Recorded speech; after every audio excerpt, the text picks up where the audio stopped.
Bob and Brad, the two most famous physical therapists on the internet. Hi folks, I'm Bob Shop, physical therapist. Brad Heineck, physical therapist. Together we are the most famous physical therapists on the internet. In our opinion, of course, Bob. Today, my friends, we're going to show you how to heal golfer's elbow with self-massage. So, golfer's elbow is the medical term for it is medial epicondylitis. Right there. That sounds really fancy, doesn't it? Right. So, yeah, if you look at the elbow, we've got the bump here, you got a bump here, and you got a bump here. This is the inside bump. That's what the medial. Medial means that. Yep. Epicondyle is the name of that bone. Itis means inflammation. There you go. There you go. We're real easy. So, to that bone, coming to the bone is a tendon, which attaches a bunch of, oh, I'm sorry, go the wrong way. A bunch of these forearm muscles attach to this bone through a heavy tendon here. Right. Now, when these muscles are being overused, like in golf, which it's never possible to play too much golf, but if they're being overused, they can start to develop maybe minor tears and inflammation in that tendon, and it gets to the point where it really hurts. Yeah. And you can't do anything. Now, You you just- had tennis elbow, right? Yeah, I've had this too, but not near so bad. Sure. I don't golf, so, you know, so It you, could don't, be- it you could can be- get it from yeah, a lot of different yeah, exactly. activities. Any, like with tennis elbow, it's more extension activities, and with golf, it's more flexion Sure, activities. right. So it can be very tender. You know, the approach that we take is that there's some scar tissue in there that is trying to heal. So we want to get more blood flow to the area, and we may even try to realign those fibers, according to James Syriax, the father of orthopedic medicine. So this is the technique he came up with. So we're going to do cross fiber friction massage. You can take your fingers and put one by the other, or you can put one on top of the other, and you're going to go right and find that tender spot, usually off the bone a little bit, and going right over the tendon. And you'll know, if you get on the really tender spot, this is going to hurt like Yeah, Dickens. So you need to get away from Get it. away from it a little bit. And go this direction more towards more on the muscle. Yeah. Now Brad's using his thumb there, which would work Yep. for the angle. You can also use the fingers. Now you're going to really dig in fairly deep, Yep. and the fibers run this way. So you're going to go across the fiber. That's what it's called, a cross fiber friction massage. Applying some friction there. So you start massaging, and if after 30 seconds to 60 seconds, it's just too tender, it just keeps getting worse and worse and worse. In that case, I'm going to have you try massage number 2, and I'll show that to you in a minute. Okay. But let's say it starts to plateau, the pain, Yep. and it maybe even gets a little bit better.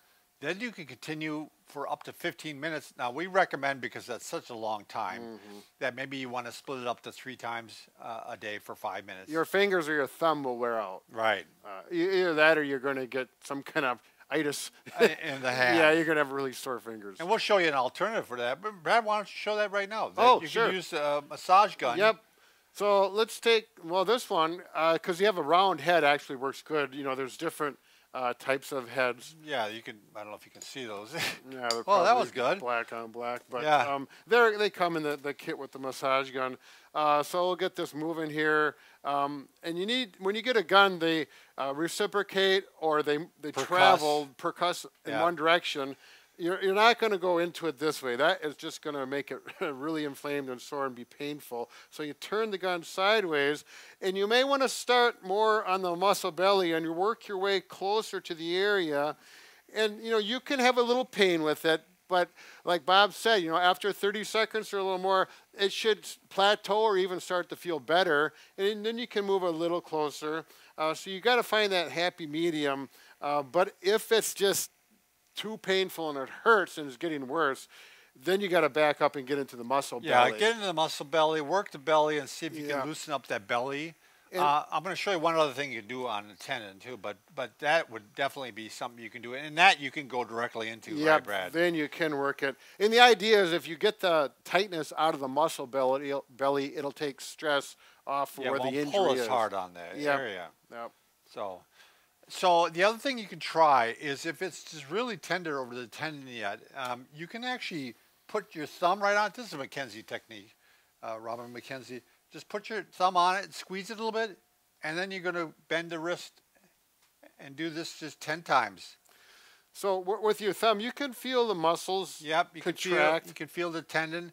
I'm right on the tendon, and this is to start preparing the tendon for some pressure. And so a lot of times that pressure, it actually feels good. Right. You know, if it's not too tender, depending, you know, you just adjust the little position.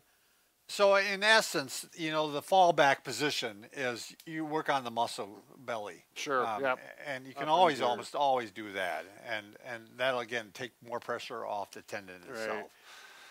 And the massage gun will save your hands and maybe save your marriage if your spouse needs it done. So you could actually even use the balls on that if you didn't have a gun or whatever. Yeah, you could roll your forearm on there, or you could roll the ball on the forearm. Yep. So you can't do cross fiber with these, though. No, that really wouldn't work. But it does get in, and it gives some relief. Fred, I'm going to show a little bit of a bonus here. Just some forearm stretches you can do to help sometimes with your forearm problem. Now, you can first tell whether or not your forearm is tight with pronation, supination by you first put your hands palm up, and if you put a ruler across your wrist, they should be nearly level. Right. Now, the other way, the same thing. They should be nearly level. If you find one that's like this, and the other one's all the way down, this one needs a lot of stretching. Yeah. So what you're going to do is you're going to bring it up, and you can stretch it this way with the palm away from you, and you can stretch it palm toward you. So the elbows bent all the way? Elbows bent. You're into your side. Yep, tight there. You're stretching it palm out. You're stretching it palm in.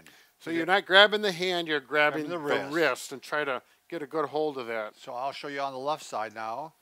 I'm going to grab the wrist. I'm going to take it palm out and then take it palm in. There we go. Yep, so we got flat here and it's down there. Yep. And if you're lacking motion, that elbow and the tendon need to take up the extra motion, and they're going to work harder. Sure. It's just as simple as physics, I guess it would be, Brad. Yep, physics, mechanics. Yep, biomechanics. There you go. So, all right. Thanks for watching. That's it? Yeah, that's it. Oh, excellent. Well, what about, are we going to, no. We'll do on the next one. Oh, okay. It's a surprise.